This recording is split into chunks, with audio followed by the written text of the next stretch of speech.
Para se Berisha të shpallte se PD-ja dhe aleatët e saj do të mbështesnin kandidaturën e Florian Binajt, i njohur gjerësisht si Flori Portokallis, mbizotronte argumenti aritmetik i gjetjes së një kandidati që do të tërhiqte votat e pjesëmarrësve të 11 majit që nuk votuan për PS-n.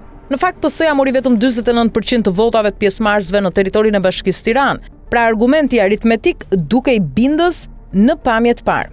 Por teksa Florian Binaj u shpall kandidat nga PD-ja dhe aleatët e saj, Arlind Qori, kryetari i Lëvizjes Bashk, shpalli kandidaturën e tij për kryebashkiak, në konkurrencë të drejtë për drejtë me Binaj në segmentin kundër pushtetit, ndërsa Tom Doshi, kryetari i PSD-s, nuk duket se ka gjasa ta përkrahë kandidaturën e Binajt. Këto dy parti morën mbi 6% votave në territorin e Bashkisë Tiranë më 11 maj. Pra argumenti aritmetik i votave bie qysh në fillim të garës elektorale të Binajt, nga 51% që nuk votuan për PS-n, mbi 6% nuk kanë gjasa të votojnë as për Florin.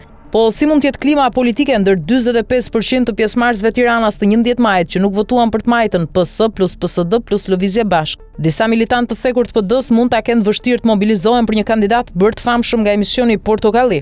Por mbështetja e fortë për të nga Berisha mund t'i bëjë që ta kapërdin këtë ngërç.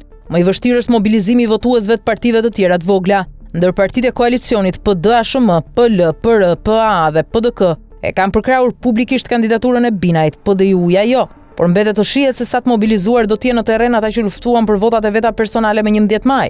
Ndër partitë opozitare jashtë koalicionit PD-s, Shqipëria bëhet e lapajt, Nisma e Shabanit, Mundësia e Shehajt dhe djathtas për zhvillime e Shehit dhe Alibejait e kanë përkrahur publikisht kandidaturën e Binajt.